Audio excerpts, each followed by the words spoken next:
Hello guys, welcome back to my channel. So guys, आज मैं आपके लिए लेके आऊँ मैरी माय हस्बैंड के एपिसोड 1 के पार्ट 2 की एक्सप्लेनेशन। अगर आपने इससे पहले के पार्ट्स नहीं देखे तो आप उन्हें हमारे चैनल पे जाके देख सकते हो। साथ ही मैं उन वीडियो के लिंक नीचे डिस्क्रिप्शन में भी दे दूंगा, तो आप उन्हें भी चेकआउट कर सकते हैं। और मैं आपको रैंडम सीन हटाकर मेन स्टोरी के हिसाब से एक्सप्लेन करूंगा। सो यहाँ पे पार्ट 2 के स्टार्टिंग में दिखाया जाता है आपके घर की जब डोरबेल बजती है तो वो जाके देखती है तो वहाँ और कोई नहीं बल्कि इसका होने वाला हस्बैंड था। फिर वो ना असल में उसे अपने साथ ले जाता है बाहर खाना खिलाने के लिए, और साथ ही में ना उससे काफी सारी बातें भी कर रहा था। लेकिन यहाँ पे तभी ना उसे सोमिन का मैसेज भी आ जाता है। वो यहाँ पे उससे कह रही थी कि क्या तुम इस वक्त अकेली हो, क्या मैं तुम्हारे पास आ जाऊं। पर यहाँ पे जियोन तो उसे मना कर देती है और उससे कह रही थी कि मैं इस वक्त मिलान के साथ हूँ। और वो यहाँ पे उसका हस्बैंड तो कह रहा था कि तुमने जो कुछ भी आज ऑफिस में किया ना वो काफी ज्यादा शॉकिंग था। मैंने तो कभी ऐसा सोचा भी नहीं था कि तुम मेरे साथ भी ऐसा कभी कर सकती हो। पर वो तो कह रही थी कि तुम्हारा इससे क्या मतलब है। यहाँ पे मिलानकिन कह रहा था कि क्या तुम्हें याद नहीं, तुमने मुझसे कहा कि तुम प्रेग्नेंट हो, लेकिन हमारे बीच तो कभी काफी लंबे अरसे तक कुछ हुआ ही नहीं था ना। क्या तुम्हें श्योर है कि ये बच्चा मेरा ही है। तो यहाँ पे वो तो सोच रही थी कि अरे हाँ, ये तो मैंने उससे कहा था। पर यहाँ साथ ही में ना उसे गैस्ट्रो भी हुआ था, इस वजह से वो यहाँ पे खाना भी नहीं खा रही थी। तो वो ना समझ जाती है कि वो ना असल में प्रेग्नेंट है। यहाँ पे वो उसका हस्बैंड उससे कह रहा था कि देखो ये तुम्हारा ना अभी स्टार्टिंग है, यानी कि हमारे पास एक चॉइस है, तुम ना अबॉर्शन कर सकती हो, क्योंकि मैं नहीं चाहता कि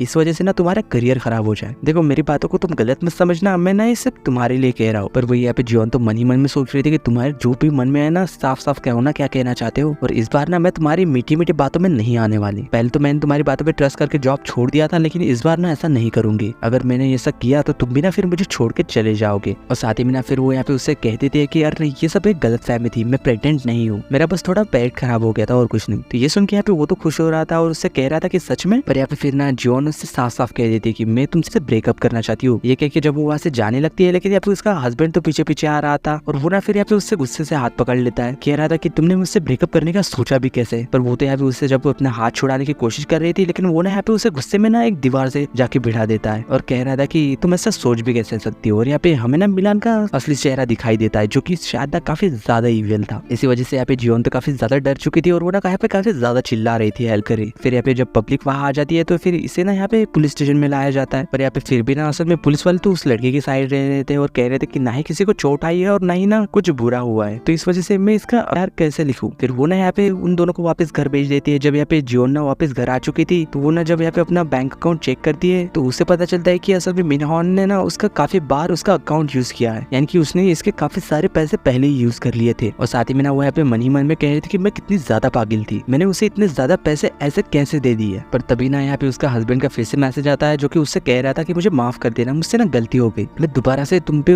कभी भी हाथ नहीं उठाऊंगा, प्रॉमिस करता हूँ। और साथ ही में कह रहा था कि मैं ना असल में एक कंपनी में इन्वेस्ट करने वाला हूँ और मुझे वहां से जितना भी फायदा होगा ना उन सब पैसों से मिलके ना फिर मैं तुमसे शादी कर लूंगा और तुम्हें ना एक अच्छा सा बैग भी खरीद के दूंगा महंगा वाला, हम अपनी लाइफ ना अच्छे से बिताएंगे। तो फिर ना ये बात सुन के असल में उसे तो याद आता है कि ये ना वही मार्केट है जबकि उसके हस्बैंड ने ना पिछली बार पैसे लगाए थे और उससे काफी ज्यादा प्रॉफिट भी हुआ था। तो यहाँ पे फिर ना वो भी ये बात सोचती है कि ये तो मेरे लिए एक फायदा का सौदा है, क्यों ना मैं भी उसी मार्केट में पैसे लगा के अपने पैसे डबल कर लूं। और वो भी ना ऐसे ही करते हुए ना उसके ऊपर काफी ज्यादा पैसे लगा देती है और कह रही थी कि मैं ना अपनी लाइफ को अच्छे से सुधारूंगी और अपने लाइफ को ना फिर से ट्रैक पे लेके आऊंगी, किसी की बात नहीं सुनूंगी। और इसी के चलते हुए ना वो यहाँ पे डॉक्टर के पास जाके ना अपना पूरा चेकअप करवाती है। तो यहाँ पे डॉक्टर भी बता रहे थे कि अरे टेंशन वाली कोई भी बात नहीं है, तुम्हें ना बस थोड़ा सा गैस्ट्रो हुआ है, तुम जल्दी ही ठीक हो जाओगी। तो ये बात सुन के ना यहाँ पे वो तो काफी ज्यादा खुश हो गई थी कि उसके पास ना पूरी लाइफ पड़ी हुई है, उसे ना कोई भी कैंसर वाली प्रॉब्लम नहीं थी। बाद में ना वो यहाँ पे काफी ज्यादा स्टडी हार्ड करने लग जाती है, क्योंकि उसे ना अपना जॉब छोड़ के ना ऐसे काफी सारी चीजें करनी थी जो कि वो पहले करना चाहती थी। तो वही जब ना वो यहाँ पे लाइब्रेरी जाके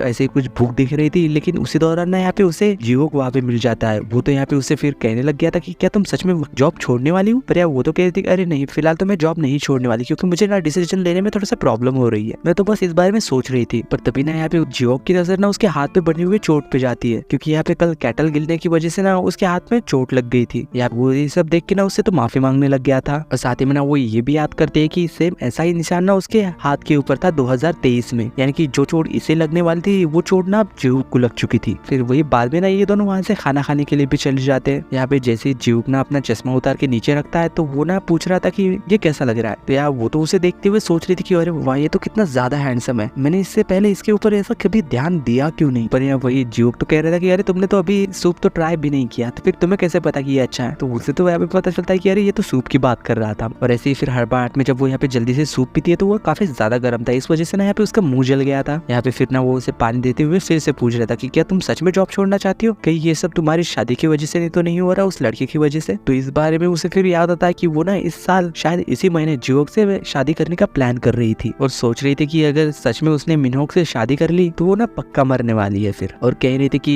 अरे नहीं, मैंने अभी जॉब छोड़ने का डिसाइड नहीं किया और शादी भी ना शायद मैं नहीं करने वाली हूँ। वही फिर ना असल में यहाँ पे उसे उसके दोस्त का कॉल आ जाता है सिमिन का, जो कि यहाँ पे अपने घर से ना उसे कॉल कर रही थी, पर यहाँ पे इस बार ना वो उसका फोन ही नहीं उठाती। और वही यहाँ पे उसके दोस्त तो सोच रही थी कि अरे अचानक से इसे क्या हुआ, इसने मेरा फोन क्यों काट दिया, क्योंकि इसने ऐसा इससे पहले कभी नहीं किया था। और वही इधर यहाँ पे जियो के हाथ पे बना हुआ वो निशान देख रही थी जलने वाला, और कह रही थी कि ये सेम वैसा ही निशान है जो कि 2023 में ना मेरे हाथ के ऊपर था। उसकी उस हाथ के निशान को देखते हुए ना ये दोनों तो असल में काफी ज्यादा करीब आ चुके थे, लेकिन वही ना ये इस बात से एम्बेरस भी हो गई थी और उससे ना फिर माफी भी मांगती है। फिर बाद में जब वो वहाँ से वापस घर जा रहे थे तो यहाँ पे जाते समय ना जियो उससे कह रहा था कि देखो, शादी करना और घर बनाना एक अच्छी बात है, लेकिन उन सब चीजों के लिए अपनी खुद की लाइफ को सैक्रिफाइस कर देना ये बिल्कुल भी ठीक नहीं। तो ये बात सुन के असल में वो तो खुश हो रही थी और कह रही थी कि चलो कोई तो मेरी साइड पे है, आखिर मैं अकेली नहीं हूँ। फिर वही जब नेक्स्ट डे में फिर से ऑफिस में दिखाया जाता है, यहाँ पे उसका हस्बैंड ना उससे बात करने की कोशिश कर रहा था, लेकिन यहाँ पे जून तो उसे ना काफी ज्यादा इग्नोर कर रही थी क्योंकि वो तो उससे बात ही नहीं करना चाहती थी। और साथ ही में ना वो यहाँ पे उसके पैसों को भी ट्रैक कर रही थी क्योंकि उसने ना काफी ज्यादा बड़ा इन्वेस्टमेंट किया था और सोच रही थी कि मुझे प्रॉफिट कब मिलेगा। लेकिन तभी ना यहाँ पे उसके दोस्त वहाँ आ जाती है सुमिन, उससे कह रही थी कि मैंने कल रात तुम्हें फोन किया था, तुमने कॉल नहीं उठाया। पर वही यहाँ पे जीवन को ना उसकी शक्ल देख के याद आ रहा था कि उसने ना उसके साथ कितना ज्यादा बुरा किया। पर यहाँ फिर वो उसे कहने लग जाती है कि तुम्हें पता है सुमिन, कल रात में जहाँ गई थी ना वहाँ पे एक लेडी थी जिसे ना 3rd स्टेज कैंसर हुआ था, और तो उसी लेडी की बेस्ट फ्रेंड ना उसी के हस्बैंड के साथ लगी हुई थी। तो यहाँ पे ये सारी बातें सुन के यहाँ पे उसके दोस्तों कह रहे थे कि वो लड़की कितनी ज्यादा बुरी है ना,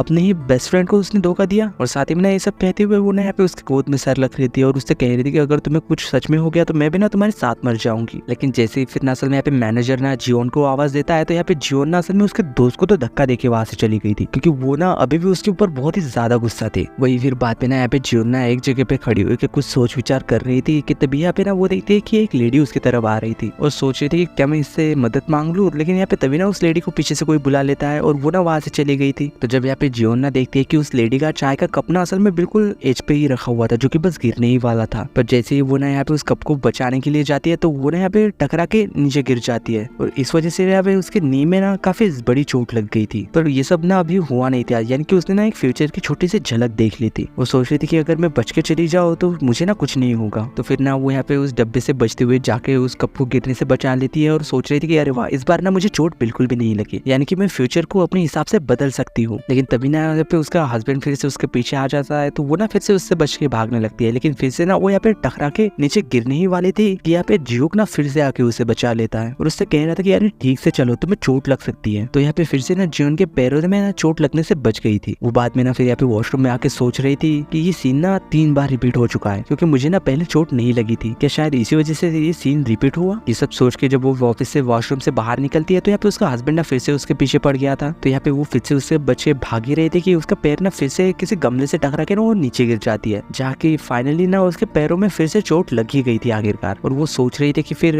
मुझे चोट तो लग चुकी है तो अब क्या करूं। वो फिर ना वो यहाँ पे बाहर जाके सोच रहे थे कि जो चीज होने वाली है वो तो होके ही रहेगी, शायद मैं ना उन्हें नहीं बदल सकती। पर साथ ही में ना वो यहाँ पे हाथ में को देख के सोच रही थी कि जो निशान मुझे हाथ पे जलने वाला लगना था लेकिन वो तो जियो को लग चुका है, मुझे नहीं, तो इसका क्या मतलब है। तो फिर ना जब वो फिर से यहाँ पे अपने ऑफिस में चली गई थी तो यहाँ पे उसका हस्बैंड ना उससे फिर बता रहा था कि उसने जिस कंपनी में पैसा इन्वेस्ट किया था उसने ना उस कंपनी के शेयर बेच के किसी और कंपनी में इन्वेस्ट कर लिया है, और अगर मुझे इस बार प्रॉफिट हो गया ना तो इस पैसों से ना मैं फिर तुमसे शादी कर लूंगा। लेकिन वही यहाँ पे वो तो सोच रही थी कि जिस कंपनी में इसके हस्बैंड ने असल में इन्वेस्ट किया है ना वो कंपनी 2021 में जाके ना बर्बाद होने वाली है क्योंकि उस कंपनी का सीईओ ना सारे ही पैसे लेके भाग जाएगा। और वही ना यहाँ पे जिन लोगों ने भी इस कंपनी में पैसा इन्वेस्ट किया था उन सभी के पैसे ना डूब चुके थे। तो वही यहाँ पे वो सोच रहे थे कि जो कोई भी होने वाला है ना वो तो होके रहेगा, चाहे जो मर्जी मैं कितनी भी कोशिश कर लूँ उसे बदलने की। और तो और जो निशान मुझे जलने का लगने वाला था वो निशान किसी और के ऊपर ट्रांसफर हो चुका है, यानी कि सिर्फ बॉडी बदली है, यानी कि अगर मैं बॉडी बदल दूं तो शायद ना मैं सारी ही बुरी होने वाली चीजों से बच सकती हूँ। फिर वही कुछ देर बाद जब यहाँ पे इन लोग की मीटिंग होती है तो ये सब लोग मीटिंग रूम में जाने वाले थे तो यहाँ पे उसके दोस्त ना असल में उसके हस्बैंड के साथ जाके बैठ गई थी। तो यहाँ पे वो ना असल में उन दोनों को देख रही थी और कह रहे थे कि मेरी लाइफ में जो होने वाला है वो तो होके ही रहेगा, पर शायद ना मैं इन सब चीजों को बदल सकती हूँ और इसमें ना तुम मेरी मदद करने वाली हो। यानी कि वो कह रही थी कि उसकी जगह ना आप उसकी बेस्ट फ्रेंड लेने वाली है और कह रही थी कि अब तो तुम्हें ही मेरे हस्बैंड से शादी करनी होगी। और इसी सीन के साथ मैरी माय हस्बैंड के एपिसोड 1 के पार्ट 2 की एंडिंग होती है।